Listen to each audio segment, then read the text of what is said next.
नई शादी हुई थी।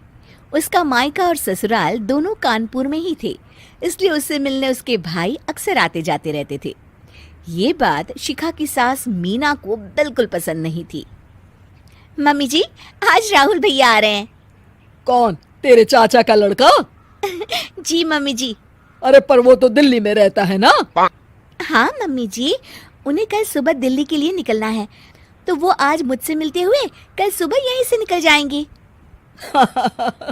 हमने तो धर्मशाला खोल रखी है ना। कुछ कहा क्या मम्मी जी? मैंने कहा हाँ हाँ, आने दे तेरे भैया को, जमकर खातिरदारी करेंगे। अब तो कुछ करना ही पड़ेगा, इससे पहले कि मेरा घर धर्मशाला बन जाए। ये कैसी बातें कर रही हो मीना? सच ही तो कह रही हूँ। अभी इसकी शादी को साल भर भी नहीं हुआ और आए दिन इसके घर वाले आ धमकते हैं। अरे तो क्या हुआ, वो इसी शहर में रहते हैं तो हाल चाल लेने आ जाते हैं।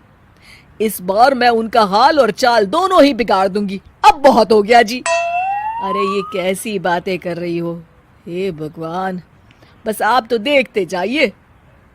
शाम को राहुल आता है। नमस्ते आंटी, कैसे हैं आप लोग? हम लोग तो ठीक है, तुम कैसे हो बेटा? मैं भी अच्छा ही हूँ आंटी। बस आज रात के बाद नहीं रहोगे। चलिए भैया, मैं आपको हमारा घर दिखाती हूँ। रात में खाने के टेबल पर शिखा, रोहित कहीं दिखाई नहीं दे रहा।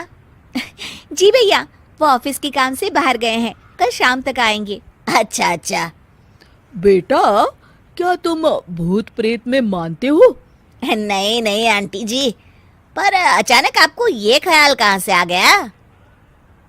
पता नहीं क्यों, कभी कभी मुझे लगता है जैसे रात के समय बैठक में कोई घूमता रहता है। ये आप क्या कह रही हैं मम्मी जी? हाँ, तुम लोग घबरा ना जाओ, इसलिए मैंने आज तक इस बारे में कुछ नहीं कहा। ये आपका वहम होगा आंटी जी, ऐसा कुछ नहीं होता। हो सकता है। चलो अब मेरा सोने का टाइम हो गया है तो चलती हूँ मैं।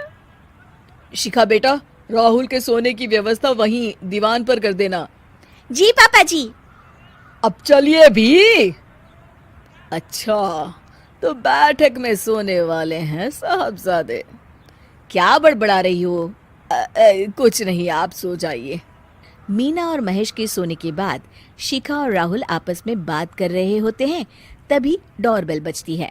अरे आप! सरप्राइज! काम जल्दी खत्म हो गया तो मैं आज ही चला आया। ये तो बहुत अच्छा किया। देखिए राहुल भैया भी आए हुए हैं, आप दोनों का मिलना भी हो जाएगा। कैसे हो रोहित? मैं तो ठीक हूँ भैया। शिखा, मैं भी आज यहीं सो जाता हूँ, राहुल भैया से बातचीत भी हो जाएगी। अच्छा अच्छा ठीक है।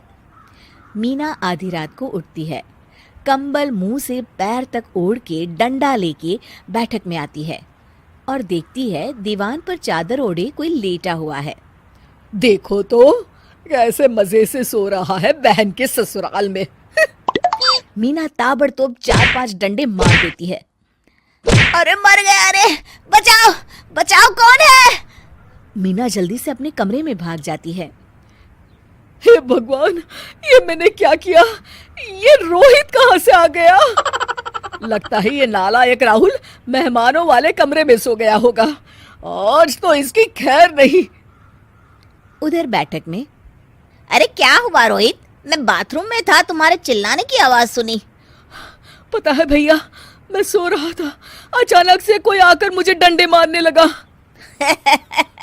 ये क्या कह रहे हो? लगता है तुम भी आंटी की तरह भूत प्रेत में मानते हो। नहीं नहीं भैया, सच में कोई आया था। मैं तो जा रहा हूँ मेहमानों वाले कमरे में सोने के लिए। इस समय अपने रूम में जाऊंगा तो शिखा की नींद खराब हो जाएगी। ठीक है भाई, जाओ तुम, जहाँ तुम्हारा भूत डंडा लेके ना आ सके। थोड़ी देर बाद मीना कंबल ओढ़ के डंडा लेकर मेहमानों वाले कमरे में पहुंच जाती है। वो बिस्तर पर सोए रोहित को फिर डंडों से मारने लगती है। अरे मर गया, अरे मर गया। तू भूत प्रेत में नहीं मानता ना? ये ले, अब डंडे खा। हैं? ये तो माँ की आवाज है। रोहित कंबल खींच देता है। बेटा तू! अरे ये क्या कर रही हो माँ? मार मार के मेरा भरता बना दिया आपने।